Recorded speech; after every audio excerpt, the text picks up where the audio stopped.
Welcome to quick study material. आज है 3 जुलाई और हम 27 जून से लेकर के 3 जुलाई के बीच में जितने भी इंपॉर्टेंट क्वेश्चंस होंगे हम उन सभी क्वेश्चंस को यहाँ पर डिस्कस करेंगे। ठीक है, सबसे पहले क्वेश्चन की तरफ चलते हैं। आज का जो हमारा सबसे पहला क्वेश्चन है वो क्या है कि राष्ट्रीय चिकित्सा दिवस यानी कि नेशनल डॉक्टर्स डे जो है ये कब मनाया जाता है। तो आपको यहाँ पर ध्यान रखना है कि जो राष्ट्रीय चिकित्सा दिवस है यानी नेशनल डॉक्टर्स डे है वो कब मनाया जाता है। तो वो 1 जुलाई को मनाया जाता है। ऑप्शन सी जो है वो आपका बिल्कुल सही है। ठीक है, अच्छा यहाँ पे एक चीज नोटिस कीजिएगा कि 1 जुलाई को ही और कौन सा दिवस हम मनाते हैं। तो एक तो आपको पता होगा कि जीएसटी लागू हुआ था 1 जुलाई को, है ना, 2017 में। तो यहाँ पर आपको ध्यान रखना है कि जीएसटी दिवस हम मनाते हैं यानी जीएसटी डे जो है ये हम मनाते हैं। एक और दिवस मनाते हैं चार्टर्ड अकाउंटेंट्स, आपने नाम सुना होगा सीए का, है ना। तो चार्टर्ड अकाउंटेंट्स डे जो है यानी कि सीए दिवस जो है ये भी हम 1 जुलाई को ही मनाते हैं। तो जुलाई में ये दोनों दिवस भी आपको ध्यान रखना है जो कि काफी इंपॉर्टेंट रहने वाला है। ठीक है, इसके अलावा अगर हम बात करें इस बार की कौन कौन से दिवस इंपॉर्टेंट थे तो सबसे पहले हम बात करते हैं यहाँ पर 1 सेकेंड, ये पेन थोड़ा वर्क नहीं कर रहा है, इसको मैं एक बार सही कर लेता हूँ। चलिए, हाँ अब सही है। फिर बात करते हैं हम यहाँ पर कि 30 जून को कौन सा दिवस मनाया गया था। तो वर्ल्ड एस्टेरॉयड डे मनाया गया था। वर्ल्ड एस्टेरॉयड डे की अगर मैं बात करूं तो ये आपको ध्यान रखना है। दरअसल 30 जून 1908 में ना रूस के साइबेरिया में एक बहुत ही बड़ा एस्टेरॉयड गिर गया था। एस्टेरॉयड किसको कहते हैं हम? क्षुद्र ग्रह को बोलते हैं। क्षुद्र ग्रह मतलब आपने देखा होगा कि ब्रह्मांड के अंदर जैसे ग्रह सूर्य के चारों तरफ चक्कर काटते हैं वैसे ही पत्थर या फिर आप कह सकते हैं मेटल के ऐसे पिंड भी साथ में छोटे बड़े उसके चारों तरफ घूमते रहते हैं, उन्हीं को हम एस्टेरॉयड बोलते हैं। आपने उल्का पिंड का नाम सुना होगा हिंदी में, है ना। एक तरह से उल्का क्या होता है, जब एस्टेरॉयड यानी जो क्षुद्र ग्रह होता है जब वो कभी भी उसका कोई टुकड़ा अगर पृथ्वी की तरफ गिरता है ना, तो गिरते हुए वो क्या होता है, तो वो आपको जलता हुआ दिखेगा। और जो उल्का होता है वो क्या होता है, जब पृथ्वी की सतह पर आता है तो घर्षण से वायुमंडल में जो घर्षण होता है उससे वो जल करके राख हो जाता है। लेकिन अगर कोई राख ना हो और वो टुकड़ा अगर पृथ्वी पे गिर जाए तो क्या होगा, आप सभी को ध्यान रखना है कि उससे नुकसान होना ही होना है। तो ऐसा ही हुआ था रूस के साइबेरिया के क्षेत्र में। एक जगह है तुंगुस्का घटना जिसे कहा जाता है। तो तुंगुस्का के अंदर यहाँ पर क्या है, ये जो उल्का पिंड है यानी कि ये जो क्षुद्र ग्रह था एस्टेरॉयड था ये आकर के यहाँ पर गिरता है और उससे क्या होता है लगभग 2000 एकड़ से भी वर्ग किलोमीटर जो क्षेत्रफल है उसके अंदर फैला हुआ जो जंगल है वो नष्ट हो जाता है ना। तो इसी दिवस को याद रखने के लिए, इसी दिवस के मतलब इसी घटना के याद में हम मनाते हैं वर्ल्ड एस्टेरॉयड डे। कब? 30 जून को मनाते हैं। अगला देखिए 29 जून को 2 दिवस आपको ध्यान रखना है। एक तो अंतरराष्ट्रीय उष्णकटिबंधीय दिवस याद रखना है और दूसरा ध्यान रखना है राष्ट्रीय सांख्यिकी दिवस। इस बार 2025 में ये 19वां संस्करण मनाया गया है। बहुत इंपॉर्टेंट है राष्ट्रीय सांख्यिकी दिवस, है ना। एग्जाम में पूछा जा चुका है ये क्वेश्चन। राष्ट्रीय सांख्यिकी दिवस की अगर हम बात करें तो आपने सुना होगा पीसी महालनोबिस का नाम सुना होगा। किसका? प्रशांत चंद्र महालनोबिस। महालनोबिस ये नाम आपने जरूर सुना होगा। अगर हम बात करें तो भारतीय जो सांख्यिकी है उसके जनक किसको कहा जाता है? तो इन्हें ही कहा जाता है और इन्हीं की जन्म दिवस के अवसर पर हम इस दिवस को मनाते हैं राष्ट्रीय सांख्यिकी दिवस। ठीक है, अगला देखिए 27 जून को क्या मनाया जाता है? MSME day. यानी हम बात करें तो micro small and medium enterprises इसकी फुल फॉर्म होती है हिंदी में सूक्ष्म लघु और मध्यम उद्यम दिवस की हम बात कर रहे हैं। ठीक है, 26 जून को मनाया जाता है नशीली दवाओं के दुरुपयोग के खिलाफ अंतर्राष्ट्रीय दिवस। 25 जून बहुत इंपॉर्टेंट क्वेश्चन है। क्यों है ये? क्योंकि अभी ये नया नया घोषित हुआ है ना, मतलब नया नया दिवस है ये। तो आपको ध्यान रखना है संविधान हत्या दिवस जो है ये 25 जून को मनाया जाता है। तो ये इंपॉर्टेंट दिवस आपको ध्यान रखना है इस वीक के। नेक्स्ट क्वेश्चन देखिए, अगला क्वेश्चन क्या है आपका? हाल ही में सीबीडीटी के अध्यक्ष का कार्यकाल जो है वो 1 साल के लिए बढ़ा दिया गया है। आपको बताना है कि इसके अध्यक्ष कौन है यानी चेयरमैन कौन है। तो यहाँ पर आपको नाम ध्यान रखना है रवि अग्रवाल का। Option A is the correct answer. ये जो आप इमेज देख रहे हैं ये है रवि अग्रवाल।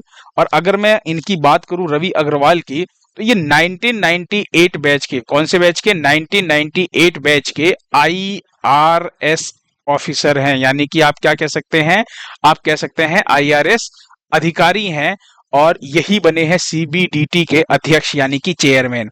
अच्छा, सीबीडीटी की अगर मैं बात करूं तो आपको ध्यान रखना है, सीबीडीटी की फुल फॉर्म क्या होती है, central board of direct taxes. इसकी जो स्थापना होता है कब होता है, 1 जनवरी 1964 में इसकी स्थापना होती है। और इसका जो मुख्यालय है, जो हेडक्वार्टर है, वो आपको ध्यान रखना कहां पर है, तो नई दिल्ली में इसका हेडक्वार्टर है। और अभी इसके अध्यक्ष कौन है, तो इसके अध्यक्ष हैं रवि अग्रवाल, ये नाम आपको ध्यान रखना है। ठीक है, नेक्स्ट क्वेश्चन देखिए। अगला क्वेश्चन क्या है आपका, पहला आसियान भारत क्रूज संवाद कहां आयोजित किया गया है। तो चूंकि पहली बार आयोजित किया गया, कोई भी चीज पहली बार हो तो वो अपने आप में वैसे ही इंपॉर्टेंट हो जाता है। क्या है ये, तो आसियान भारत क्रूज संवाद यानी क्रूज डायलॉग की हम बात कर रहे हैं यहाँ पर। 2025 में जो आयोजित हुआ है वो कहां पर हुआ है, तो आपको ध्यान रखना है चेन्नई में आयोजित हुआ है। ठीक है, चेन्नई कहां पर है, तो आप सभी को पता है कि तमिलनाडु में स्थित है चेन्नई। अगर मैं आसियान की बात करूं तो यहां पर आपको ध्यान रखना है, आसियान में कुल कितने देश हैं, तो आसियान में 11 देश हैं। 10 कंट्री के नाम तो आपको ध्यान रखने ही रखने। जो 11वां देश बना था वो तिमोर लेस्ते बना था। ठीक है, और ये जो आयोजित किया गया है 1 जुलाई को इसका आयोजन किया गया। ध्यान से देखिए, यहाँ पे 30 जून से लेकर के 1 जुलाई है ना, 1 जुलाई तक इसका आयोजन किया गया है। ठीक है, तो आपको क्या ध्यान रखना है कि 30 जून से लेकर के 1 जुलाई तक इसका आयोजन किया गया है, पहली बार आयोजित किया गया, ये ध्यान रखना है। इसका उद्देश्य क्या है, तो उद्देश्य इंपॉर्टेंट है, भारत और आसियान जो देश हैं, ठीक है, भारत और आसियान देशों के बीच समुद्री सहयोग को बढ़ावा देना इसका उद्देश्य है। क्या है, समुद्री सहयोग जो है इसी को बढ़ावा देना इसका मुख्य उद्देश्य है। ये वर्ड जरूर ध्यान रखिएगा। ठीक है, समुद्री सहयोग को बढ़ावा देना। अगला क्वेश्चन देखिए, द लक्की वंश पुस्तक के लिए शक्ति भट्ट पुरस्कार 2025 किसे दिया गया है। तो पहली चीज तो आपको बुक का नाम ध्यान रखना है, द लक्की वंश। यहां पर देखिए द लक्की वंश, ये वो बुक है, उस बुक का कवर पेज है। और इस बुक को लिखा किसने है, तो आपको ध्यान रखना है जारा चौधरी ने लिखा है। किसने लिखा है, जारा चौधरी ने। ये जो है ये जारा चौधरी है, इन्हीं की ये पुस्तक है द लक्की वंश। और इस पुस्तक के लिए जारा चौधरी को क्या दिया गया है, शक्ति भट्ट पुरस्कार दिया गया है। शक्ति भट्ट पुरस्कार जो है ध्यान रखिएगा शक्ति भट्ट फाउंडेशन के द्वारा दिया जाता है। और सबसे इंपॉर्टेंट चीज कि ये जो है ये इस पुरस्कार का लास्ट एडिशन है। ध्यान रखिएगा, अब आज के बाद ये पुरस्कार कभी किसी को नहीं दिया जाएगा। ये जो पुरस्कार है ये साहित्य के क्षेत्र में दिया जाता है और शक्ति भट्ट की याद में दिया जाता है, शक्ति भट्ट फाउंडेशन के द्वारा। और इसके अंदर जो प्राइज मनी होती है वो 2 लाख रुपए प्राइज मनी होती है, ये भी ध्यान रखिएगा। और अब ये जो पुरस्कार है ये लास्ट एडिशन है, यानी अब आज के बाद ये पुरस्कार कभी किसी को नहीं दिया जाएगा। अंतिम संस्करण था इस पुरस्कार को, ये अंतिम बार ये पुरस्कार दिया गया, अब इसके बाद किसी को नहीं दिया जाएगा। ठीक है, ये कहने का मतलब यह है कि ये आखिरी संस्करण था इस पुरस्कार का, अब ये बंद कर दिया गया है। ठीक है, अब यहां पर आइए कि ये जो पुस्तक है इस पुस्तक के अंदर क्या लिखा गया है, जिसके अंदर मतलब जारा चौधरी को ये जो अवार्ड दिया गया है। तो आपको ध्यान रखना है, आप सभी लोगों ने कई बार सुना होगा 2002 में जो गुजरात दंगा हुआ था, याद है आप सभी लोगों को। 2002 में क्या हुआ था, गुजरात दंगा हुआ था। तो उस टाइम पे गुजरात दंगा जब हुआ था तो ये मात्र 16 वर्ष की थी। ठीक है, और गुजरात दंगा के समय अपने और जो इनके जो परिवार ने जो संघर्ष की बात करें अगर हम, तो वो जो संघर्ष किया था उस टाइम पे, उन संघर्षों के बारे में इन्होंने जिक्र किया है अपनी इस पुस्तक के अंदर। ठीक है, तो पुस्तक का नाम द लक्की वंश, जारा चौधरी ने इस पुस्तक को लिखा है और इनको अवार्ड दिया गया है शक्ति भट्ट पुरस्कार 2025। ठीक है, नेक्स्ट क्वेश्चन देखिए। अच्छा, एक और चीज आपको याद आ रहा है किसी को, हार्टलैम्प पुस्तक को भी क्या दिया गया था, याद है किसी को, हार्टलैम्प पुस्तक, जो हार्टलैम्प बुक जो है आपको ध्यान रखना है, हार्टलैम्प पुस्तक को बानू मुश्ताक, ध्यान रखिएगा किसने लिखा है, बानू मुश्ताक ने इस पुस्तक को लिखा था। और इसका अंग्रेजी में अनुवाद किसने किया था, दीपा भास्ते ने किया था। और इसे कौन सा पुरस्कार मिला था, तो अंतरराष्ट्रीय बुकर पुरस्कार दिया गया था। बहुत इंपॉर्टेंट पुरस्कार है अंतरराष्ट्रीय बुकर पुरस्कार 2025 वाला, तो ये चीज आपको यहां पर ध्यान रखना है। ठीक है, अगला क्वेश्चन देखिए, हाल ही में ऑपरेशन चक्र 5 के तहत साइबर धोखाधड़ी में म्यूल बैंक खातों का भंडाफोड़ किसने किया है। पहली चीज तो ये यहां पर एक चीज समझिएगा, हम किसकी बात कर रहे हैं, ऑपरेशन चक्र 5 की बात कर रहे हैं। ये जो ऑपरेशन चक्र 5 है, ये चलाया किसने है? तो ये आपको ध्यान रखना है, सीबीआई ने चलाया है। किसने चलाया है? सीबीआई ने। अब यहाँ पर एक चीज समझने की कोशिश कीजिएगा, ये जो सीबीआई ने चलाया है, इस ऑपरेशन के तहत जो साइबर एक्टिविटी होती है, यानी जो साइबर वाले जो स्कैम होते हैं, जैसे कंप्यूटर के माध्यम से या इलेक्ट्रॉनिक माध्यम से जो फ्रॉड होता है, उसको हम क्या बोलते हैं? साइबर अटैक बोलते हैं, साइबर फ्रॉड कहा जाता है। जैसे किसी ने आपका ओटीपी मांग करके आपसे स्कैम कर दिया, है ना, डिजिटल अरेस्ट करके स्कैम कर दिया, किसी ने आपके बैंक खाते से पैसे निकाल लिए, तो ये सब साइबर एक्टिविटी है। ठीक है, मतलब ये स्कैम है, साइबर स्कैम है। अब होता क्या है कि सब लोग क्या करते हैं, साइबर अगर स्कैम कोई करता है ना, तो वो अपने खाते में तो पैसे रखेगा नहीं भाई। अपने खाते में अगर अपनी खुद की आईडी निकाल करके अगर रखेगा तो क्या होगा? वो तो फंस जाएगा। तो ऐसे में ना म्यूल बैंक खातों का इस्तेमाल करते हैं। तो उन जो म्यूल बैंक खाते हैं, उन्हीं का भंडाफोड़ किया है किसने? सीबीआई ने। अब यहां पर एक चीज समझिएगा, म्यूल बैंक खाते होते क्या है, ध्यान से देखिएगा। म्यूल बैंक खाता जो होता है, एक ऐसा बैंक खाता होता है जिसका यूज किया जाता है किसमें? अवैध धन को छुपाने या ट्रांसफर करने के लिए किया जाता है ना। जो भी इलीगल जो आपका पैसा होता है, उसको क्या किया जाएगा? उसके अंदर छुपाया जाएगा, या फिर उससे किसी और अकाउंट में ट्रांसफर किया जाना, मतलब किया जाता है। ऐसे खातों को क्या बोलते हैं? म्यूल बैंक खाता बोलते हैं। ठीक है। सीबीआई की बात करें तो सेंट्रल ब्यूरो ऑफ इन्वेस्टिगेशन इसकी फुल फॉर्म होती है। संथानम समिति की सिफारिश पर इसकी स्थापना होती है। कब होती है स्थापना? 1963 में इसकी स्थापना की जाती है। इसका जो हेडक्वार्टर है वो नई दिल्ली में इसका हेडक्वार्टर है। और निदेशक, चूंकि ये आपने नियुक्ति कई बार पढ़ी है अभी हाल ही में, है ना, करंट के अंदर, तो आपको ध्यान रखना है निदेशक जो है वो कौन है? वर्तमान में प्रवीण सूद है। पहले निदेशक, जो स्टैटिक जीके का क्वेश्चन बन जाता है भाई सीबीआई के सबसे पहले निदेशक कौन थे, तो ध्यान रखिएगा धर्मनाथ कोहली प्रसाद का नाम। अच्छा, सीबीआई ने अभी कुछ दिन पहले एक ऑपरेशन गरुण चलाया था और एक ऑपरेशन हॉक चलाया था। ऑपरेशन गरुण क्या था? तो ड्रग नेटवर्क को समाप्त करने के लिए ऑपरेशन गरुण चलाया गया था। और ऑपरेशन हॉक की बात करूं तो जो ऑनलाइन जो बाल यौन शोषण नेटवर्क है, उसको ध्वस्त करने के लिए, उसको खत्म करने के लिए ऑपरेशन हॉक चलाया गया था। ठीक है, नेक्स्ट क्वेश्चन देखिए। 15 गीगावाट से अधिक अक्षय ऊर्जा संचालित करने वाली पहली भारतीय कंपनी कौन सी बन गई है? अक्षय ऊर्जा की अगर हम बात करें तो अक्षय ऊर्जा का मतलब क्या होता है? नवीकरणीय ऊर्जा, या फिर आप क्या कह सकते हैं? रीन्यूएबल जो एनर्जी होती है, हम उसकी बात कर रहे हैं। ठीक है, उसी को अक्षय ऊर्जा बोला जाता है। इसके अंदर क्या क्या चीजें आती है? इसके अंदर अक्षय ऊर्जा यानी रिन्यूएबल एनर्जी में क्या क्या चीजें आती है? देखिए यहाँ पे विंड दिख रहा है आपको इमेज में, यहाँ पे सोलर दिख रहा है ना। तो आपको ध्यान रखना है, जैसे पवन ऊर्जा की हम बात करते हैं, यानी कि विंड एनर्जी की हमने बात कर ली। फिर हम सौर ऊर्जा की बात कर लेते हैं, यानी जैसे सोलर एनर्जी हो गया। फिर बायोमास हो गया, ये आपको ध्यान रखना है। इसके अलावा हाइड्रो एनर्जी हो गई, है ना, हाइड्रो एनर्जी हो गई। ये जो इन मतलब ऐसे एनर्जी के सोर्स जो कभी भी खत्म ना हो, जिनका कभी क्षय ही ना हो, है ना, और हमेशा मिलता रहे, और ये पर्यावरण को प्रदूषित भी ना करते हो। ठीक है, इन्हीं को बोला जाता है अक्षय ऊर्जा। और 15 गीगावाट से अधिक अक्षय ऊर्जा यानी रिन्यूएबल एनर्जी संचालित करने वाली जो पहली भारतीय कंपनी बनी है, वो कौन बनी है? वो बनी है अडानी कंपनी बनी है। कौन बनी है? अडानी। अगर हम बात करें तो जून 2025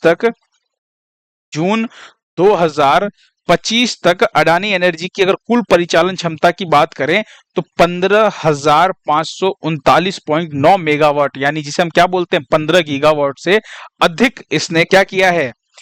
शॉर्ट में अगर मैं इसे कहूं तो 15.53 गीगावाट। ठीक है, ये चीज आपको ध्यान रखना है, यानी 15 गीगावाट से अधिक जो है इसने संचालित किया है इस अकेली अडानी कंपनी ने। ठीक है, नेक्स्ट क्वेश्चन देखिए। हाल ही में राजस्व खुफिया निदेशालय, जिसे हम क्या बोलते हैं? DRI बोलते हैं, ठीक है, शॉर्ट में, इसके द्वारा कौन सा ऑपरेशन शुरू किया गया है? तो जो राजस्व खुफिया निदेशालय है, इसके द्वारा ऑपरेशन डीप मैनिफेस्ट जो है ये चालू किया गया है। अब ये जो डीप मैनिफेस्ट, ये जो ऑपरेशन है, ये है क्या चीज? इसको समझिए एक बार, है ना। ऑपरेशन सिंधु अभी आपने पढ़ा था ना, ईरान और जब इजराइल में युद्ध चल रहा था तो भारत ने फंसे हुए नागरिकों को ईरान से बाहर निकालने के लिए ऑपरेशन सिंधु चलाया था।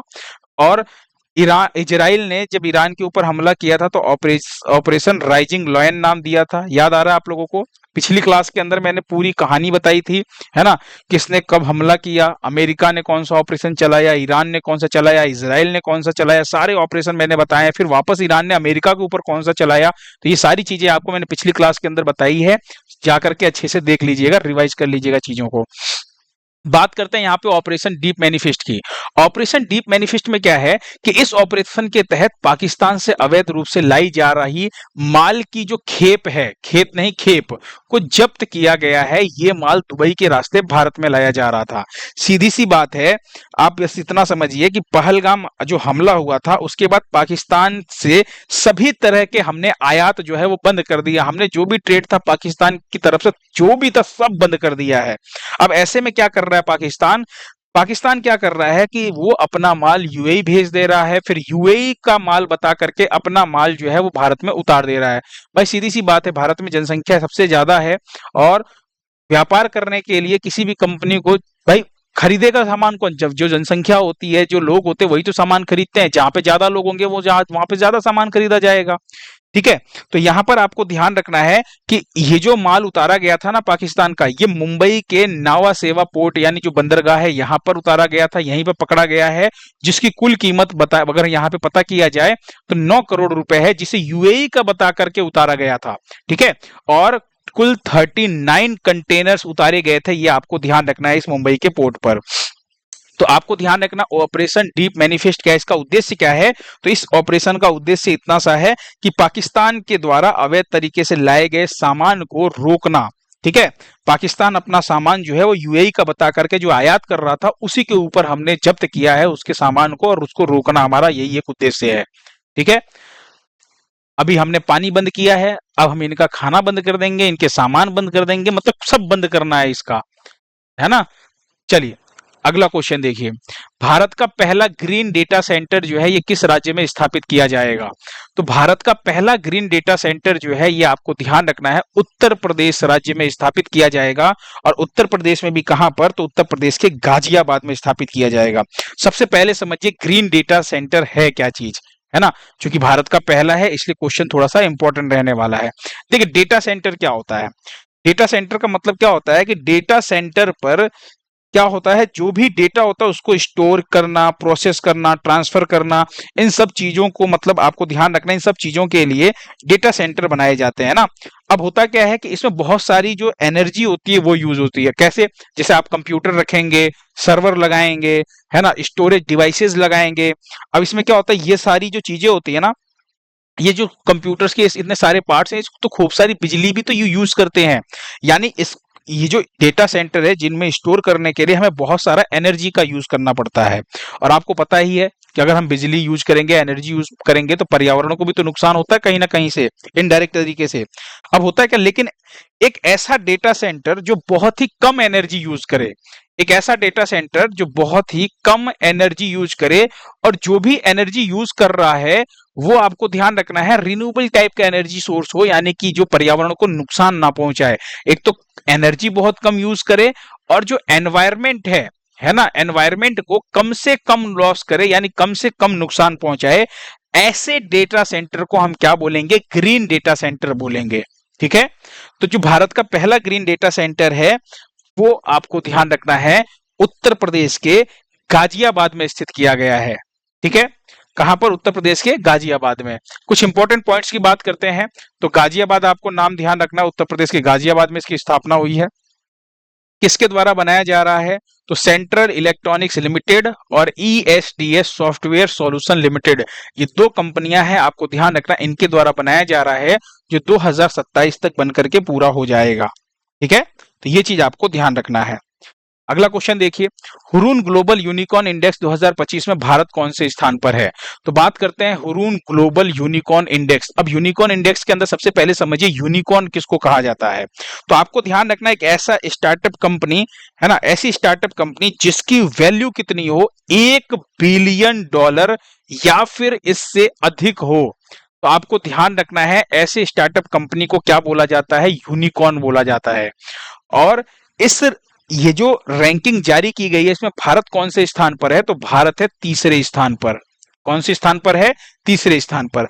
अब एक चीज समझिएगा, कि इस इंडेक्स के अंदर क्या-क्या चीजें बताई गई है। तो पहली चीज तो ये बताया गया इस रिपोर्ट के अंदर कि जो विश्व के अंदर दुनिया में टोटल कितने यूनिकॉर्न है, तो आपको ध्यान रखना है 1523 यूनिकॉर्न टोटल कुल दुनिया के अंदर हैं, जिसमें से अकेले अमेरिका में कितने यूनिकॉर्न है, तो आपको ध्यान रखना है 758 यूनिकॉर्न है ना। 758 जो है यूनिकॉर्न का मतलब ऐसी कंपनी, स्टार्टअप कंपनी जो जिसकी वैल्यू जो है वो $1 बिलियन या फिर उससे अधिक हो।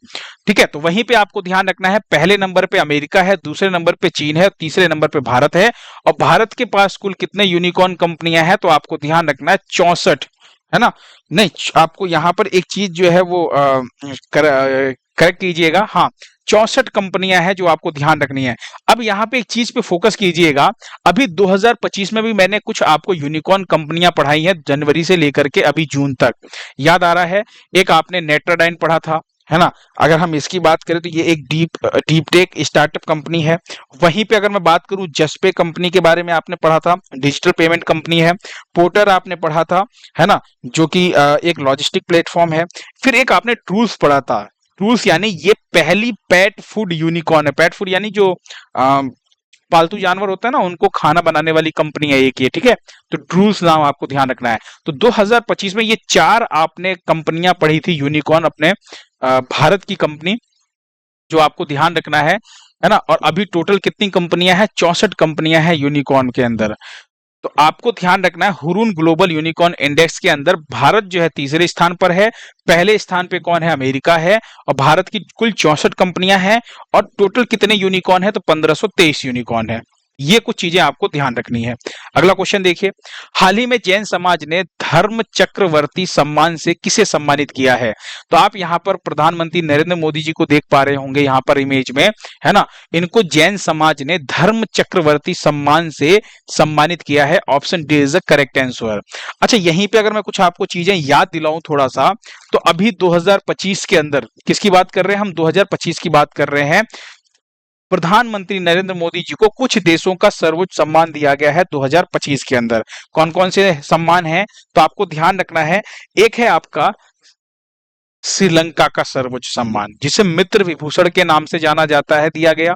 एक है साइप्रस का सर्वोच्च सम्मान, grand cross of the order of Makarios, नाम आपको ध्यान रखना है।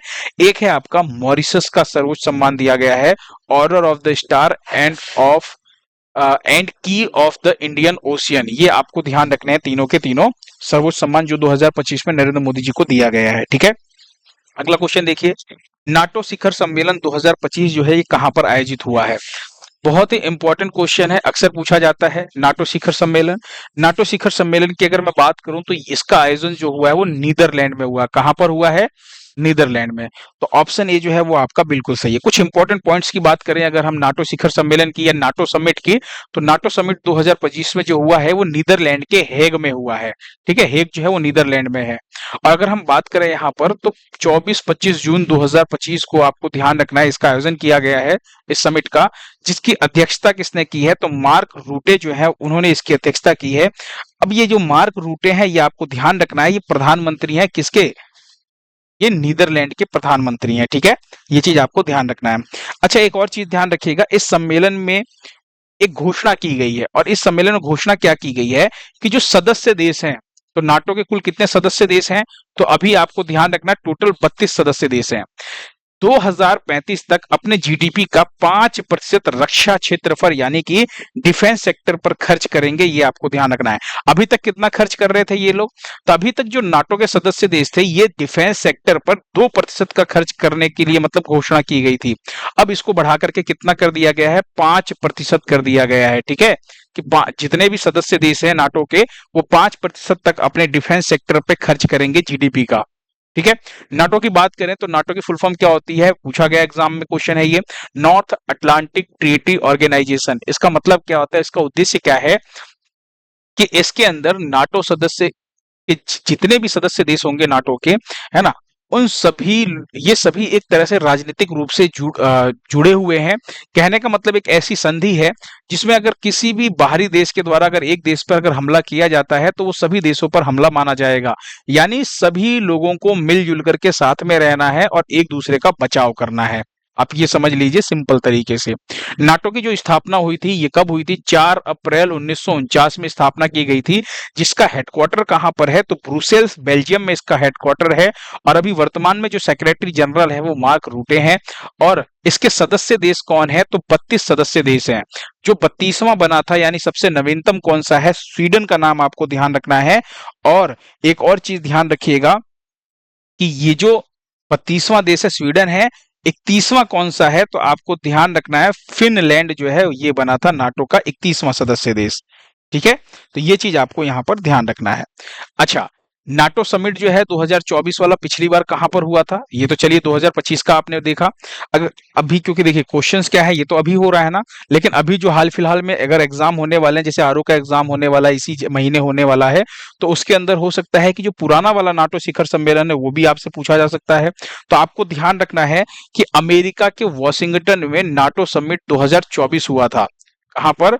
वॉशिंगटन में हुआ था 2024 वाला। तो ये भी साथ में ध्यान रखिएगा, 24 वाला भी याद रखिएगा, भूल मत जाइएगा 24 वाला। ठीक है, चलिए अगला क्वेश्चन देखिए।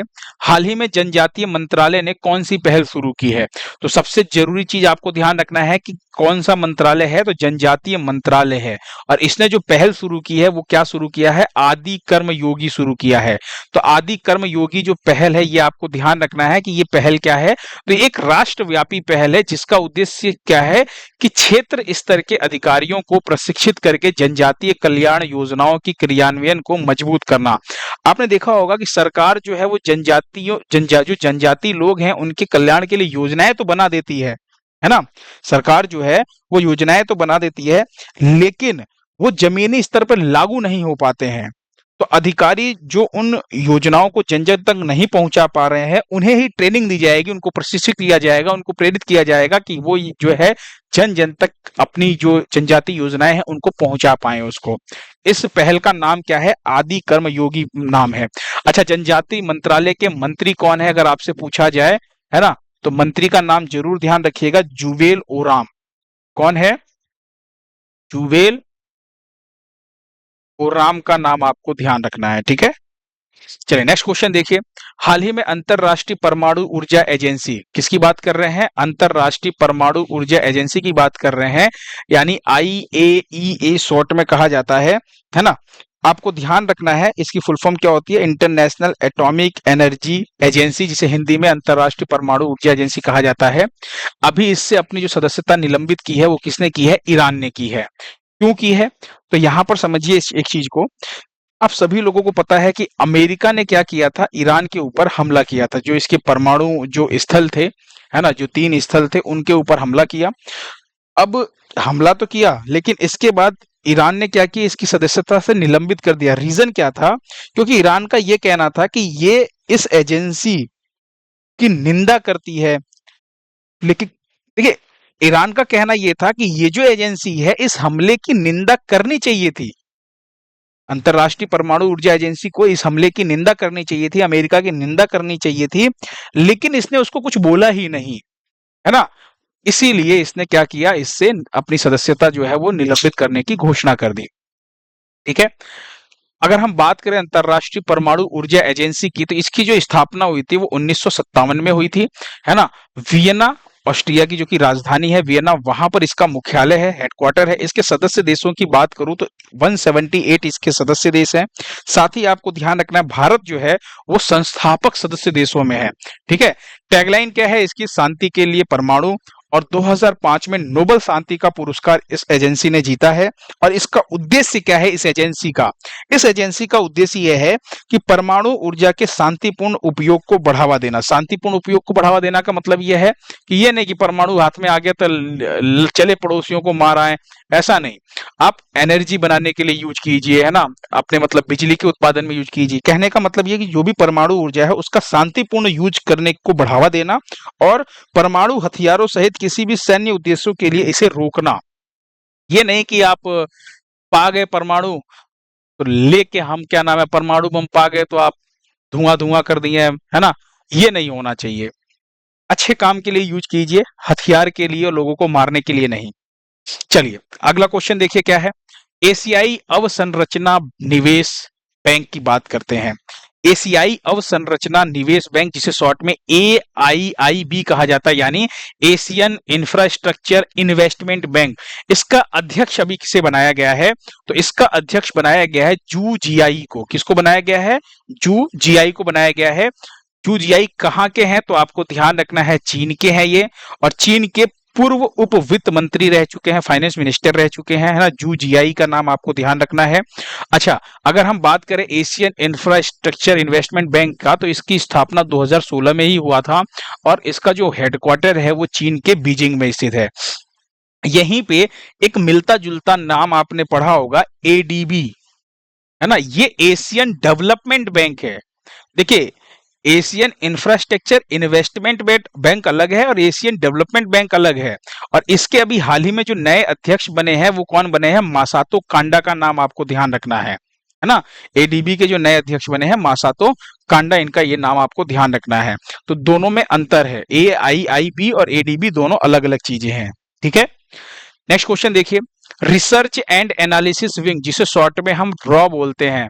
आपने बहुत सी बॉलीवुड फिल्मों में रॉ के कैरेक्टर निभाते हुए आपने देखा होगा अधिकारियों को, है ना। रॉ के ऊपर बहुत सी मूवी बनी है।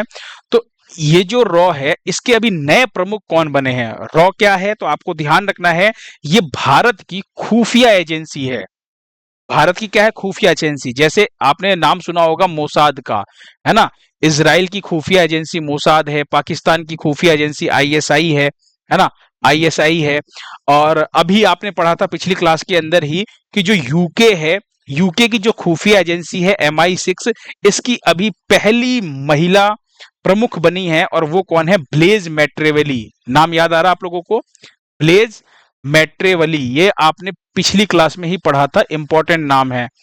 तो आपको ध्यान रखना, भारत की खुफिया एजेंसी का नाम क्या है? रॉ है। और अभी इसके जो नए प्रमुख बने हैं वो बने हैं पराग जैन। तो ऑप्शन ए जो है वो आपका बिल्कुल सही है, ठीक है। और अगर हम यहां पर बात करें तो अभी 1 जुलाई से इनका जो कार्यकाल है पराग जैन का, वो शुरू हो जाएगा, है ना। शुरू हो गया अब इनका कार्यकाल। अच्छा, परवीन सूद का नाम आपको याद आ रहा? अभी मैंने पिछली क्लास, अभी मतलब आज ही की क्लास में मैंने आपको पढ़ाया, CBI के भी निदेशक बनाए गए हैं, ठीक है। ये आपको ध्यान रखना है। गोविंद मोहन का नाम आपको याद आ रहा है? गोविंद मोहन, जो अहमदाबाद में एरोप्लेन जो क्रैश हुआ था, एयर इंडिया का जो विमान क्रैश हुआ था, उसकी जो जांच समिति है उसके अध्यक्ष बनाए गए हैं गोविंद मोहन। तो ये नाम भी आपको याद रखना है, ठीक है। अगला क्वेश्चन देखिए। अच्छा, रॉ की बात करें तो रॉ की स्थापना कब हुई थी? 1968 में। इसका मुख्यालय नई दिल्ली में है, और अभी जो इसके प्रमुख हैं वो पराग जैन है, ये ध्यान रखिएगा। अगला क्वेश्चन देखिए, हाल ही में किस अफ्रीकी देश को भारतीय रेलवे ने 2 लोकोमोटिव इंजन का निर्यात किया है? देखिए, भारतीय रेलवे ने किस अफ्रीकी देश को लोकोमोटिव इंजन का निर्यात किया है? तो आपको ध्यान रखना है, मोजाम्बिक को किया है। ऑप्शन सी जो है वो आपका बिल्कुल सही है।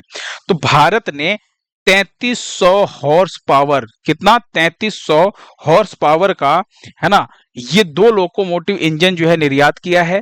भारत को कुल कितने इंजन निर्यात करने हैं? तो भारत को कुल 10 का ऑर्डर मिला हुआ है। कितने इंजन का? 10 का ऑर्डर मिला हुआ है, जिसमें से 2 हमने भेज दिया, किसको? मोजाम्बिक को, ठीक है। इसको बना कौन रहा है? बहुत इंपॉर्टेंट है, ध्यान रखिएगा। ये जो बनाने का काम कर रहा है, ये कर रहा है बनारस लोकोमोटिव वर्क्स, जो कि वाराणसी में स्थित है। आपको ध्यान रखना है, इसके द्वारा इस इंजन को बनाया जा रहा है ना। बात करें थोड़ा सा मोजाम्बिक की, तो ध्यान से देखिएगा। आपने वर्ल्ड मैप के अंदर जो अफ्रीका महाद्वीप देख रखा होगा, उसके अंदर यहां पर ध्यान से देखिए, ये जो आपको देश दिख रहा है ब्राउन कलर में, है ना, यही है मोजाम्बिक कंट्री। ये जो आप देख रहे हैं ये है आपका मोजाम्बिक। मोजाम्बिक की बात करूं, यहां पर साइड में आपको मापुटो दिख रहा होगा, जो कि इसकी राजधानी है ना।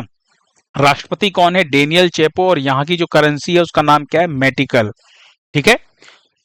अगला क्वेश्चन देखिए, हाल ही में किस देश के कोलंबो डॉकयार्ड का अधिग्रहण Mazagon dock ship builders limited करेगी? तो आपको ध्यान रखना है, कोलंबो डॉकयार्ड जो है ये श्रीलंका का है ना। और इसका जो अभी अधिग्रहण है वो Mazagon dock ship builders limited करने वाली है। 51% शेयर होल्डर कौन बन जाएगा? मझगांव बन जाएगा, ठीक है। और यहां पर एक चीज ध्यान रखिएगा, अभी तक ये जो कोलंबो डॉकयार्ड था ये किसके पास था? ये जापान के पास था। किसके पास था? जापान के पास था। इसकी हिस्सेदारी थी। इसे अभी किसने बेचा है? तो अभी जापान ने इसको बेचा है और भारत ने इसको खरीद लिया है, ठीक है। तो ये चीज आपको ध्यान रखना है। तो अब कोलंबो डॉकयार्ड के अंदर 51% की हिस्सेदारी भारत को मिल जाएगी, मझगांव डॉक शिप बिल्डर्स को मिलेगी। समझ में आया? अगला क्वेश्चन देखिए, तीनों फॉर्मेटों में शतक लगाने वाली पहली भारतीय महिला क्रिकेटर कौन बनी है? इंपॉर्टेंट मार्क कीजिएगा, खेल का क्वेश्चन है ये आपका। नाम ध्यान रखिएगा, स्मृति मंधाना का। ऑप्शन डी जो आया आपका बिल्कुल सही, ये है स्मृति मंधाना। तीनों फॉर्मेट का मतलब क्या है कि एक तो फॉर्मेट होता है टेस्ट क्रिकेट का जो 5 दिन तक चलता है, इसके अंदर इन्होंने 11 शतक बनाए थे, है ना। एक होता है ओडीआई यानी वनडे इंटरनेशनल जिसे हम कहते हैं एक दिवसीय क्रिकेट, इसके अंदर इन्होंने 2 शतक लगाए हैं। और अभी टी20 के अंदर इन्होंने पहली सेंचुरी अपनी लगाई है, 1 सेंचुरी। और अब ध्यान रखिएगा, तीनों फॉर्मेट में, है ना, इंटरनेशनल लेवल पर शतक लगाने वाली जो पहली भारतीय महिला क्रिकेटर बनी है वो बनी है स्मृति मंधाना। और ये जो टी20 में भी जो शतक लगाया है, इन्होंने कौन से टीम के खिलाफ लगाया था? तो इंग्लैंड के खिलाफ लगाया था। टी20 में इन्होंने अपना पहला शतक लगाया है। ठीक है, अगला क्वेश्चन देखिए, पहले हॉकी इंडिया मास्टर्स कप 2025 में पुरुष चैंपियनशिप किसने जीती? यहां पे पुरुषों की हम बात कर रहे हैं। और एक चीज और ध्यान रखिएगा, ये पहला संस्करण है, तो क्वेश्चन अपने आप में इंपॉर्टेंट है, कोई चीज पहली बार हो रही हो तो। फर्स्ट एडिशन है हॉकी इंडिया मास्टर्स कप का। अब हॉकी इंडिया मास्टर्स कप की अगर हम बात करें तो ये वरिष्ठ खिलाड़ियों का टूर्नामेंट है। इसके अंदर जो पुरुष होंगे वो 40 वर्ष यानी जिनकी उम्र 40 साल हो, 40 वर्ष के हों या फिर इससे अधिक हों। और अगर महिलाओं की बात करूं मैं तो इनके लिए 35 वर्ष उम्र होना चाहिए या फिर इससे ज्यादा उम्र होनी चाहिए, वही लोग इसके अंदर पार्टिसिपेट कर सकते हैं। ठीक है, तो अभी हॉकी इंडिया मास्टर्स कप के अंदर जो पुरुष चैंपियनशिप है ना, इसको किसने जीता है? तो इसको जीता है अभी तमिलनाडु ने जीता है। ऑप्शन बी आपका बिल्कुल सही है। और तमिलनाडु ने किसको हरा करके जीता है?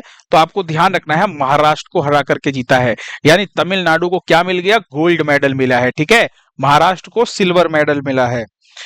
अगर हम बात करें इस चैंपियनशिप की तो ये 18 से लेकर के 27 जून तक चला था। चेन्नई में इसका आयोजन किया गया था। कहां पर आयोजन? चेन्नई में हुआ था। और वहीं पे इंपॉर्टेंट चीज, ये पुरुष चैंपियनशिप था ना, तो महिला चैंपियनशिप आपको ध्यान रखना है, यानी वुमेन्स चैंपियनशिप की अगर हम बात करें तो ये किसने जीता है? ओडिशा ने जीता है और पंजाब को हरा करके जीता है। ये चीज आपको ध्यान रखना है। ठीक है, पुरुष चैंपियनशिप महाराष्ट्र को हरा करके तमिलनाडु जीता है और पंजाब को हरा करके ओडिशा जीती है महिला चैंपियनशिप। ठीक है, महिला टीम ने जीता है। तो यहां पर ओडिशा ने गोल्ड मेडल जीता है। तो ये चीज आपको यहां पर ध्यान रखना है। ठीक है, चलिए अगला क्वेश्चन देखिए, हाल ही में the one cricket my life and more नामक पुस्तक किसने लिखी है? तो बस आप आगे का द वन याद कर लीजिएगा, है ना, ये वर्ड जो है इंपॉर्टेंट है, इसको मत भूलिएगा। पीछे वाला अगर भूल भी जाते हैं तो ये आगे का द वन जरूर याद रखिएगा। The one cricket my life and more नामक पुस्तक जो है ये किसने लिखा है? तो ये शिखर धवन ने लिखा है। ऑप्शन सी आपका बिल्कुल सही है। ये आप शिखर धवन की इमेज देख पा रहे हैं, ये इनकी बुक का कवर पेज है ना, और इनकी बुक की कवर पेज पे इनकी फोटो लगी हुई है। शिखर धवन ने अपनी इस पुस्तक को लिखा है। शिखर धवन की ये ऑटोबायोग्राफी है। अपनी क्रिकेट की जर्नी और अपने जीवन के संघर्षों के बारे में इस बुक के अंदर इन्होंने बताया है शिखर धवन ने, है ना। ये चीज आपको ध्यान रखना है। अभी कुछ इंपॉर्टेंट बुक्स और कौन कौन सी लॉन्च हुई है उसकी बात करते हैं। तो सबसे पहले आपको ध्यान रखना है हिस्ट्री दैट इंडिया इग्नोर्ड। क्या है? History that India ignored. इसको किसने लिखा है? तो प्रेम प्रकाश ने लिखा है। अब प्रेम प्रकाश की अगर मैं बात करूं तो कौन है ये? तो ANI आपको ध्यान रखना है, इसके चेयरमैन है यानी अध्यक्ष कौन है? प्रेम प्रकाश हैं, ANI के चेयरमैन। इनकी ये पुस्तक है। और इसको लॉन्च किसने किया है? तो केंद्रीय मंत्री जितेंद्र सिंह ने इसको लॉन्च किया है। ये आपको ध्यान रखना है। फिर अंबेडकर के संदेश, ये जो है इसे DS वीरैया ने लिखा है। एक बुक है the emergency diaries. The emergency diaries जो है ये ब्लू क्राफ्ट द्वारा प्रकाशित है। और इसको लॉन्च किसने किया है? तो अमित शाह जो कि केंद्रीय मंत्री हैं, इन्होंने लॉन्च किया है। और एक चीज और ध्यान रखिएगा, इस पुस्तक के अंदर क्या कहा गया है? तो इस बुक के अंदर नरेंद्र मोदी की जो महत्वपूर्ण भूमिका है, कब? युवा RSS के तौर पर जो नरेंद्र मोदी थे उनकी जो महत्वपूर्ण भूमिका है उसका वर्णन किया गया है इमरजेंसी के टाइम पे, जब इंदिरा गांधी की सरकार थी, जब इमरजेंसी लगी थी उस टाइम की बात है। तो the emergency diaries blue craft द्वारा प्रकाशित है, लॉन्च अमित शाह ने किया है। ठीक है, नेक्स्ट क्वेश्चन देखिए, हाल ही में बोनालू फेस्टिवल कहां मनाया गया? देखिए ये है तो अभी करंट का क्वेश्चन, लेकिन एज ए स्टैटिक जीके जो है ये कई बार एग्जाम में क्वेश्चन पूछा जा चुका है है ना। स्टैटिक जीके के अंदर ये कई बार क्वेश्चन आपके एग्जाम में बना हुआ है, एसएससी जेई में पूछा गया है ना, एसएससी के एमटीएस एग्जाम में पूछा गया है, पीसीएस में पूछा गया है। तो आपको ध्यान रखना जो बोनालू फेस्टिवल है ये कहां पर मनाया जाता है, तो ये तेलंगाना में मनाया जाने वाला एक महत्वपूर्ण फेस्टिवल है ना। यहां पर एक चीज ध्यान रखिएगा, एक बोनालू पूछा जाता है एग्जाम में और एक और पूछा जाता है बथुकम्मा, है ना। कौन सा? बथुकम्मा। ये दोनों फेस्टिवल बार बार एग्जाम में पूछे जाते हैं ना, बथुकम्मा फेस्टिवल और बोनालू फेस्टिवल दोनों ही कहां पर मनाए जाते हैं? तेलंगाना के। ये दोनों ही फेस्टिवल तेलंगाना के हैं, जो आपके तेलंगाना से इंपॉर्टेंट फेस्टिवल जो एग्जाम में पूछे जाते हैं, ठीक है। अगला क्वेश्चन देखिए, अंतरराष्ट्रीय आलू केंद्र का क्षेत्रीय केंद्र भारत के किस राज्य में स्थापित किया जाएगा? तो अंतरराष्ट्रीय आलू केंद्र की अगर मैं बात करूं तो अंतरराष्ट्रीय आलू केंद्र कहां पर स्थित है? पेरू के लीमा में स्थित है। कहां पर स्थित है? पेरू के लीमा में आपको ध्यान रखना है ना। यहां पर स्थित है अंतरराष्ट्रीय आलू केंद्र, जिसका काम क्या है? एक तरह का ये रिसर्च सेंटर है ना। और अभी ये जो अंतरराष्ट्रीय आलू केंद्र का जो क्षेत्रीय केंद्र है, क्षेत्रीय केंद्र एक चीज ध्यान रखिएगा, दक्षिण एशिया का पहला, इसका दक्षिण एशिया का ये पहला केंद्र है ना।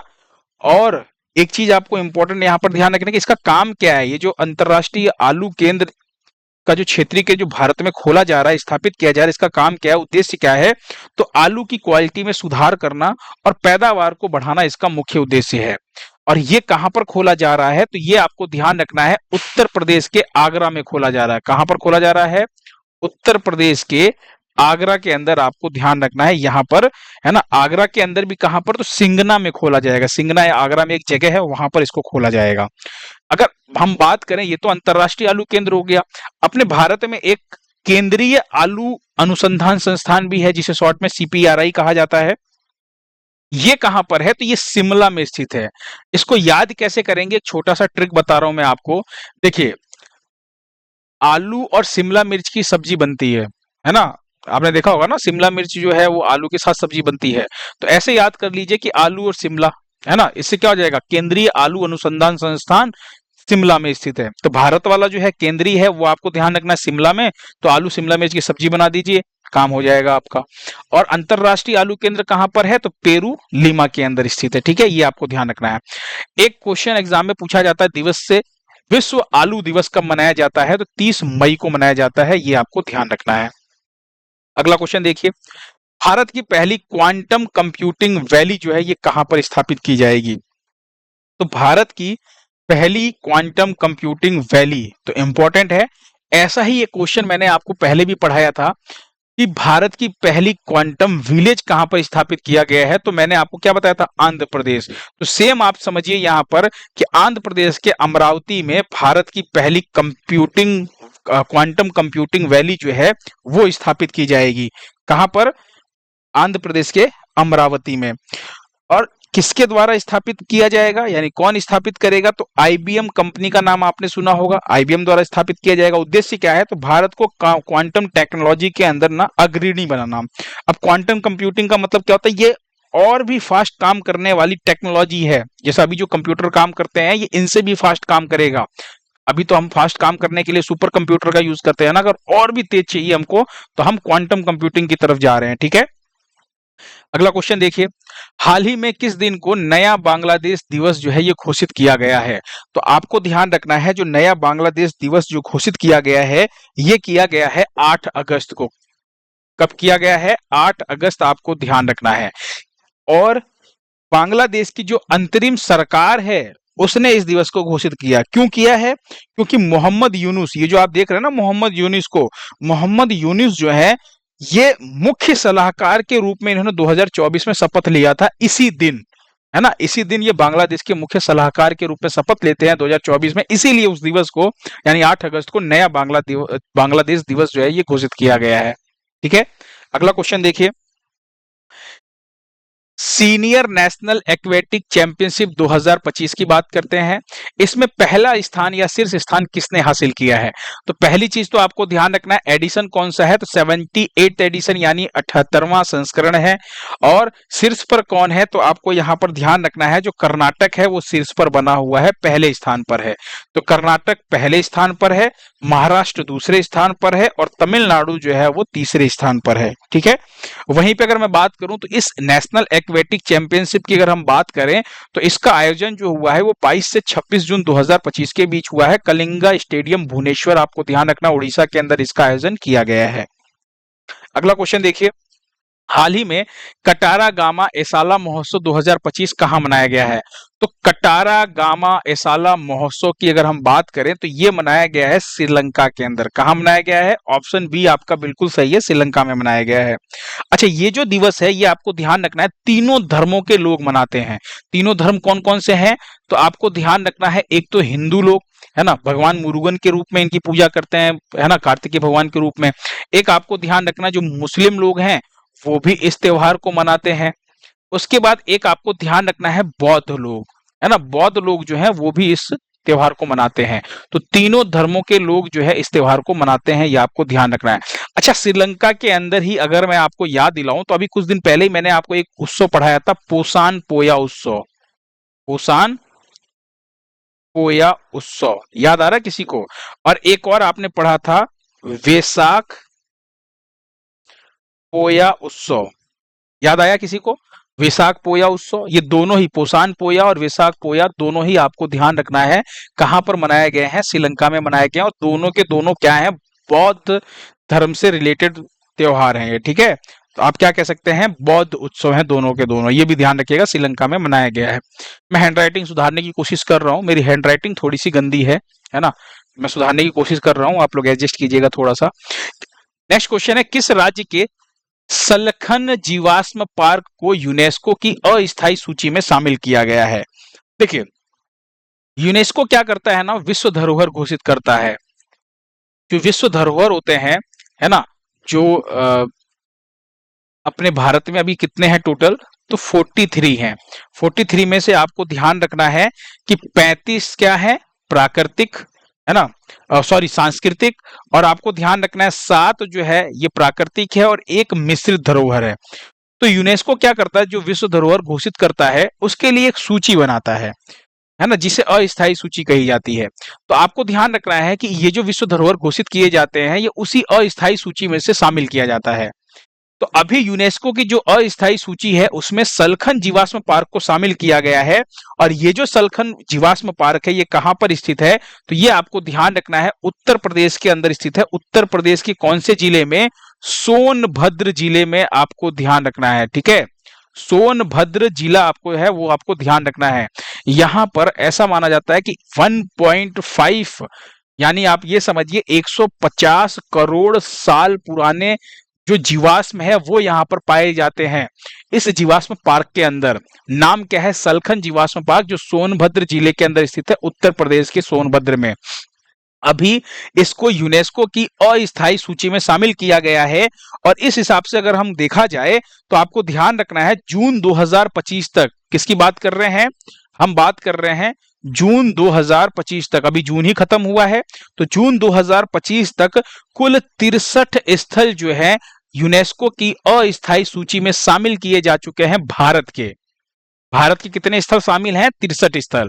अब जब भी इनको यूनेस्को के विश्व धरोहर की जब घोषणा की जाएगी तो आपको ध्यान रखना है इन्हीं में से किसी एक को चुना जाएगा, है ना।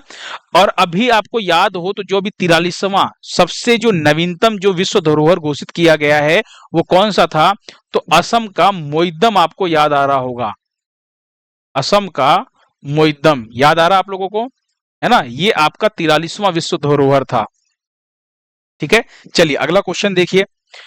5वां खेलो इंडिया यूनिवर्सिटी गेम्स की बात कर रहे हैं। देखिए, खेलो इंडिया के तहत ना बहुत से गेमों का आयोजन किया जाता है, यूथ गेम्स, यूनिवर्सिटी गेम्स, है ना, और इसके पैरा गेम्स हो गया। इसके अलावा अगर हम बात करें तो अच्छा, अभी विंटर गेम्स आपने पढ़ा था, अभी 2025 में जो जो चीजें आपने यूथ गेम्स पढ़ी है, 2025 में जो भी जितने भी आपके मतलब खेलो इंडिया के तहत जो गेम्स का आयोजन किया गया है, इनको अभी मैं रिवाइज करवाऊंगा आपका। पहले इस क्वेश्चन को देखिए कि पांचवा खेलो इंडिया यूनिवर्सिटी गेम्स का जो है ये कहाँ आयोजित होगा। तो ये कहाँ पर आयोजित इसका किया जाएगा, अभी तो आपको ध्यान रखना अभी कब होगा, ये नवंबर 2025 में इसका आयोजन किया जाएगा। ठीक है, नवंबर महीने में। और ध्यान रखिएगा, ये जो आयोजन होगा ये राजस्थान में होगा, और राजस्थान में भी कहां पर, तो आपको ध्यान रखना है जयपुर का नाम। ठीक है, राजस्थान के जयपुर में इसका आयोजन किया जाएगा। जो पिछली बार हुआ था चौथा संस्करण, वो 2023 में हुआ था। ये तो पांचवा संस्करण अभी आयोजित होगा नवंबर में। चौथा संस्करण 2023 में हुआ था, जो पूर्वोत्तर के 8 राज्य हैं उस वहां पर इसका आयोजन किया गया था। और विजेता कौन था, कहने का मतलब जो शीर्ष पर था वो कौन सी यूनिवर्सिटी थी, तो चंडीगढ़ यूनिवर्सिटी जो थी, वो आपको ध्यान रखना है, विश्वविद्यालय चंडीगढ़, वो इसके अंदर शीर्ष पर था। तो पिछली साल जो चौथा संस्करण था ये 2023 में हुआ था, पूर्वोत्तर के राज्यों में इसका आयोजन किया गया था। अच्छा, इसके तहत अभी हम बात करते हैं यहाँ पर कुछ इंपॉर्टेंट 2025 में क्या क्या आप लोगों ने पढ़ रखा है उसकी बात कर रहे हैं। तो 2025 में अभी जस्ट आपने पढ़ा था कुछ दिन पहले ही कि जो सातवां संस्करण है, ध्यान रखिएगा संस्करण की बात कर रहे हैं, खेलो इंडिया यूथ गेम्स की बात कर रहे हैं। तो यूथ गेम्स का जो सातवां संस्करण 2025 में कहां पर हुआ है, बिहार के अंदर आयोजित किया गया था। लेकिन आपको ध्यान रखना है 3 ऐसे खेल थे जिनका आयोजन नई दिल्ली में किया गया था। कौन से 3 खेल थे, जिम्नास्टिक, निशानेबाजी और साइकिलिंग। ठीक है, और शीर्ष पर कौन था, तो महाराष्ट्र था 58 गोल्ड के साथ, 57 सिल्वर और 53 ब्रॉन्ज मेडल के साथ महाराष्ट्र जो है पहले स्थान पे था। और यहां पर हरियाणा दूसरे स्थान पे था, राजस्थान तीसरे स्थान पे था। शुभंकर कौन था, गज सिम्हा, या फिर हिंदी में गज सिंह के नाम से शुभंकर का नाम आपको याद करवाया था मैंने। ठीक है, वहीं पे मैं बात करूं तो खेलो इंडिया पैरा गेम्स का जो दूसरा संस्करण है 2025 में हुआ था, नई दिल्ली में इसका आयोजन किया गया था इस गेम्स का। हरियाणा जो है वो शीर्ष पर था, और आपको ध्यान रखना है दूसरे नंबर पे तमिलनाडु और तीसरे नंबर पे उत्तर प्रदेश था। शुभंकर कौन था, उज्ज्वला, जो कि एक गौरैया है, चिड़िया गौरैया आपने देखा होगा, उसी का कार्टून स्वरूप था। फिर बात करते हैं, पहली बार आयोजन किया गया था खेलो इंडिया बीच गेम्स का। तो बीच गेम्स का आयोजन पहली बार होता है कहां पर, तो दीव के घोघला बीच पर आयोजन किया जा रहा था। और इसमें शीर्ष पर कौन था, तो मणिपुर इसके अंदर शीर्ष पर था पहले स्थान पर।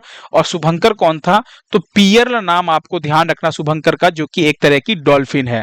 फिर बात कर रहे हैं पांचवा खेलो इंडिया विंटर गेम्स, यानी विंटर गेम्स का पांचवा संस्करण 2025 में हुआ था। और ये 2 जगह पर हुआ था, पहला तो आपको ध्यान रखना जम्मू कश्मीर में, दूसरा आपको ध्यान रखना लद्दाख में। इसके अंदर जो भारतीय सेना है, वो भारतीय सेना जो टीम है वो शीर्ष पर थी, यानी आप कह सकते हैं कि नंबर 1 पर थी।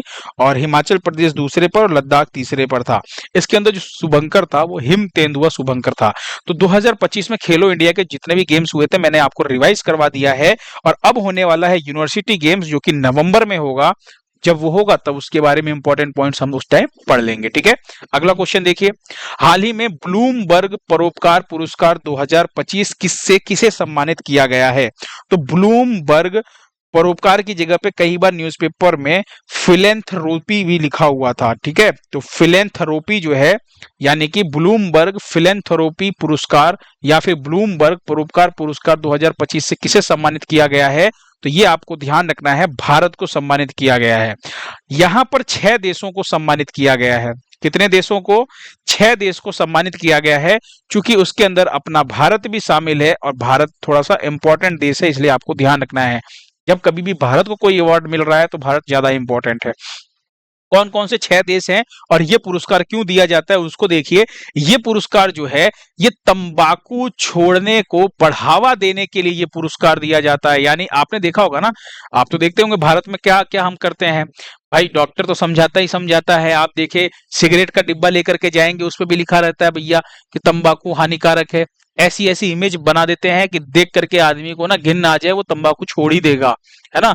मुंह के ऐसे ऐसे फोटो लगा देते हैं सिगरेट के डिब्बों पे, है ना, पान मसाला तंबाकू, है ना, जितने भी मतलब इन सब के पीछे आपने देखा होगा ऐसी इमेज लगा देते ताकि लोगों को मतलब जागरूक किया जा सके कि भाई जो आप तंबाकू खा रहे हैं, जो खैनी खा रहे हैं, है ना, वो कितना हानिकारक है। तो तंबाकू छोड़ने को बढ़ावा देने के लिए ये पुरस्कार दिया जाता है ना। 6 देश को दिया गया है। 6 देश कौन से हैं? मैक्सिको, मॉरिशस, फिलीपींस, यूक्रेन, मॉन्टीनेग्रो और उसके अंदर अपना भारत भी शामिल है।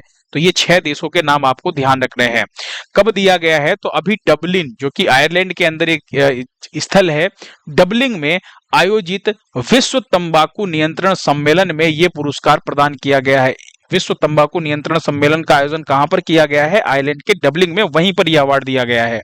और भारत के स्वास्थ्य मंत्रालय की तरफ से डॉक्टर प्रतिमा मूर्ति ने इस पुरस्कार को ग्रहण किया है। ये आपको ध्यान रखना है। ये जो डॉक्टर प्रतिमा मूर्ति हैं, ये एक साइकोलॉजिस्ट हैं। क्या है? साइकोलॉजिस्ट है, ध्यान रखिएगा। एक दिवस पूछा जाता है तंबाकू से रिलेटेड, विश्व तंबाकू निषेध दिवस जो है ये कब मनाया जाता है? तो आपको ध्यान रखना है 31 मई को मनाया जाता है। ठीक है, अगला क्वेश्चन देखिए। इफ्को की बात करते हैं। इफ्को ने किस देश में पहला विदेशी नैनो उर्वरक संयंत्र स्थापित किया है? तो अभी इफ्को ने ब्राजील के अंदर विदेशी, मतलब पहला विदेशी नैनो उर्वरक संयंत्र जो है वो कहां पर? ब्राजील के अंदर स्थापित किया है। इफ्को की अगर मैं बात करूं तो इफ्को की स्थापना जो हुई थी वो 1967 में हुई थी और इसका जो हेडक्वार्टर है वो नई दिल्ली में। इसके जो चेयरमैन है, अध्यक्ष हैं, वो दिलीप संघानी है। इफ्को की फुल फॉर्म क्या होती है? Indian farmers fertiliser cooperative limited जो है, ये इसकी फुल फॉर्म है इफ्को की। अच्छा, यहां पर आपको ध्यान रखना है, एक बार चलिए ब्राजील लेकर के चलता हूं मैं आपको, है ना। ब्राजील को देखिए और वहां पर आपको ध्यान रखना है कि ब्राजील की जो नैनोफर्ट कंपनी है उसी के साथ इफ्को मिलकर के इस उद्यम को शुरू कर रहा है। ब्राजील की बात करूं अगर मैं, तो आप यहाँ पे साउथ अमेरिका को देख रहे हैं, है ना। एक उत्तरी अमेरिका महाद्वीप है, जस्ट इसके नीचे दक्षिणी अमेरिका महाद्वीप है, साउथ अमेरिका। इसके अंदर ये जो ग्रीन कलर का जो आप इमेज देख रहे हैं, ये ग्रीन कलर वाला जो देश है यही आपका ब्राजील है। ठीक है, अगर हम बात करें तो एक इक्वाडोर को छोड़ दीजिए और एक ये चिली को छोड़ दीजिए, ये जो आपको दिख रहा है ना पतला सा देश मिर्ची के आकार का चिली, इक्वाडोर और चिली को अगर छोड़ दिया जाए तो इस महाद्वीप के जितने भी देश हैं उन सभी देशों की सीमा ब्राजील से लगती है। ये चीज आपको ध्यान रखना है। ठीक है, बात करें ब्राजील की राजधानी ब्राजीलिया है, रियल यहाँ की करेंसी है, लूला डी सिल्वा यहाँ के राष्ट्रपति हैं। अभी अगर आपको याद हो तो बहुत ही इंपॉर्टेंट चीज मैं बता रहा हूं ब्राजील से, 2025 की बात कर रहे हैं हम। 17वां ब्रिक्स सम्मेलन याद आ रहा है आपको? कौन होस्ट करने वाला है? 17वां जो ब्रिक्स सम्मेलन है ना, ब्रिक्स समिट की बात कर रहे हैं 2025 में, कौन होस्ट कर रहा है? ब्राजील। वहीं पे आपको ध्यान रखना 2025 में ही जो कोप 30 है इसका आयोजन भी कौन करेगा? ब्राजील करेगा। तो 2025 में, है ना, जो 17वां संस्करण है ब्रिक्स का, ब्रिक्स समिट का, इसका आयोजन किसने किया है? ब्राजील ने। और कोप 30 का कौन करेगा? ये भी ब्राजील ही करेगा, है ना। अच्छा, एक और चीज आपको याद आ रहा होगा, कॉफी के उत्पादन में, कॉफी उत्पादन में भारत जो है 7वें स्थान पर है, लेकिन ब्राजील जो है वो नंबर 1 पर है। ठीक है, तो ये चीज आपको ध्यान रखना। अगला क्वेश्चन देखिए, बिहार का पहला न्यूक्लियर रिएक्टर जो है ये कहां बनाया जाएगा? क्योंकि बिहार का पहला है तो बीपीएससी का जो अभी एग्जाम होने वाला है उसके लिए बहुत इंपॉर्टेंट रहने वाला है ना, बिहार पीसीएस का। तो ध्यान रखिएगा, बिहार का पहला न्यूक्लियर रिएक्टर जो है ये जो बनाया जा रहा है, ये कहां पर बनाया जा रहा है? तो ये नवादा जिले में बनाया जा रहा है। कहां पर? नवादा में। नवादा जिले के रजौली में, बिहार के नवादा जिले के रजौली में इसको बनाया जा रहा है। ये बिहार का पहला न्यूक्लियर रिएक्टर होने वाला है। कुछ इंपॉर्टेंट पॉइंट्स की अगर हम बात करें यहाँ पर तो ध्यान रखिएगा, इसकी घोषणा किसने की है? तो केंद्रीय ऊर्जा मंत्री हैं मनोहर लाल खट्टर, उन्होंने इसकी घोषणा की है और न्यूक्लियर एनर्जी मिशन के तहत इसको बनाया जाएगा। दरअसल ये मिशन क्या है? न्यूक्लियर एनर्जी मिशन की अगर मैं बात करूं तो इसके तहत 5 स्मॉल मॉड्यूलर रिएक्टर की स्थापना की जाएगी, जिसके अंदर से जो पहला जो रिएक्टर बनाया जा रहा है वो कहां पर बनाया जाएगा? बिहार में बनाया जाएगा, है ना। ये चीज आपको ध्यान रखना है। ठीक है, तो ये न्यूक्लियर एनर्जी मिशन आपको ध्यान रखना है। 2025-26 वाला जो बजट है उसके अंदर इसके लिए पैसे का भी आवंटन किया गया है। ठीक है, बात करें कुल क्षमता कितनी है इस न्यूक्लियर पावर प्लांट की, तो 2800 मेगावाट आपको ध्यान रखना है। अब ये जो 2800 मेगावाट है ना, ये दरअसल 4 यूनिट के अंदर लगेगी और प्रत्येक यूनिट जो है वो 700 मेगावाट की होने वाली है, जिसकी कुल क्षमता कितनी होगी? आपको ध्यान रखना है 2800 मेगावाट। समझ में आया?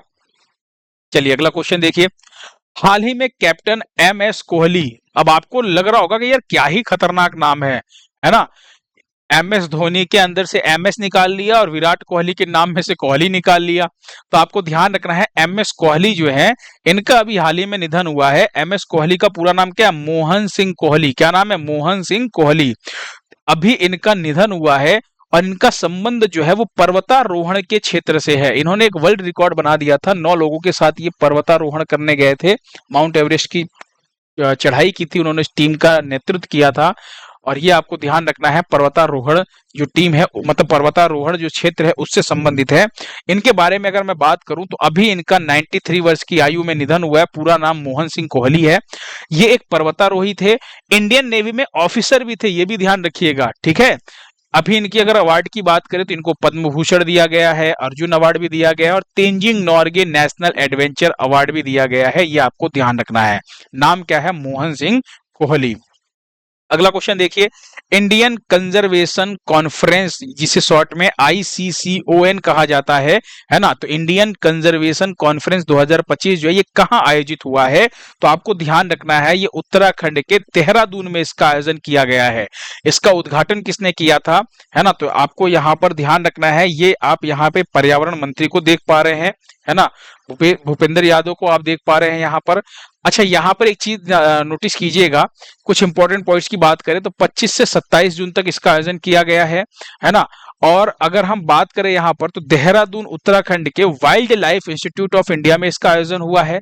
पर्यावरण, वन एवं जलवायु परिवर्तन मंत्रालय जो है, इस मंत्रालय के द्वारा इसका आयोजन किया गया है ना। और भूपेंद्र यादव जो है इन्होंने इसका उद्घाटन किया, जो कि मंत्री हैं।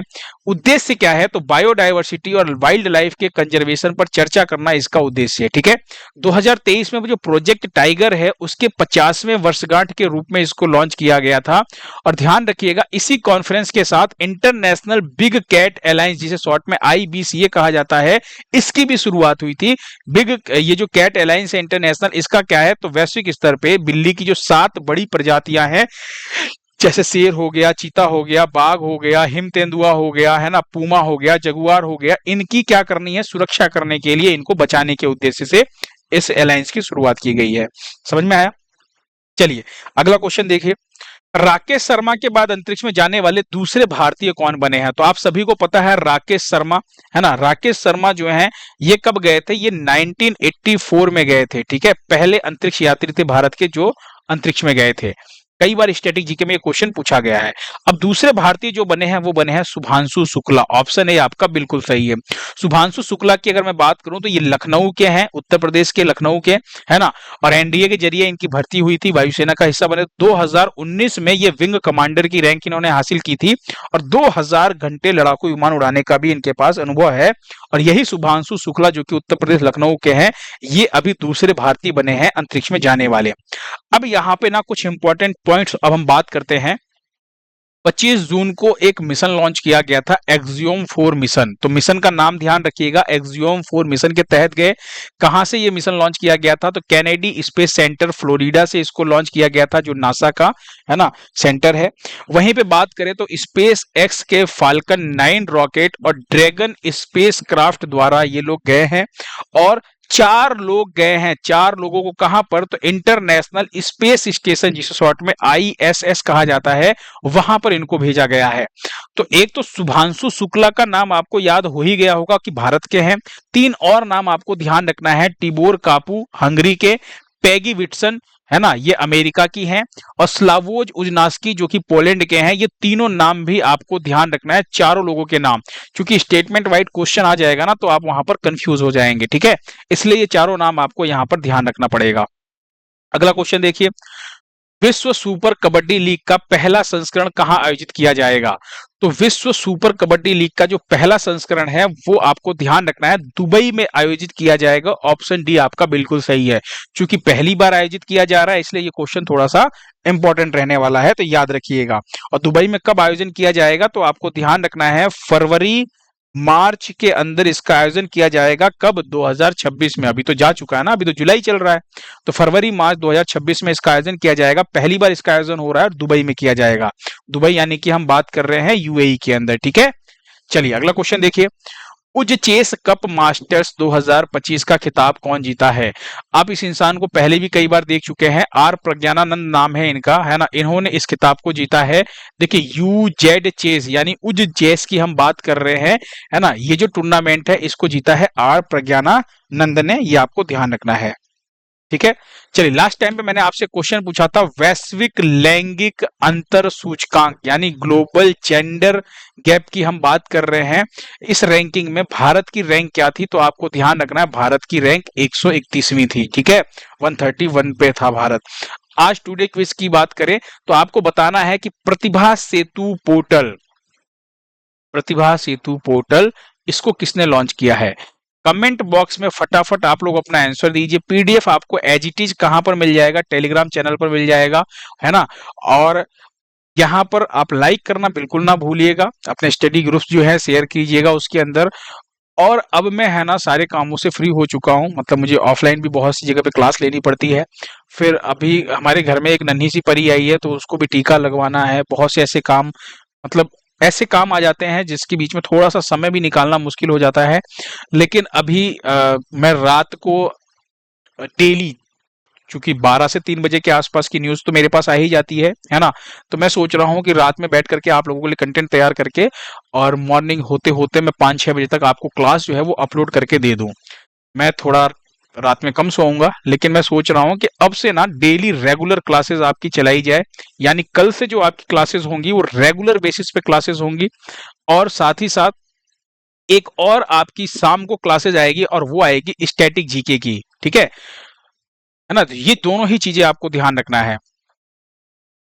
चलिए मिलते हैं नेक्स्ट क्लास के अंदर। थैंक यू सो मच आप सभी लोगों को।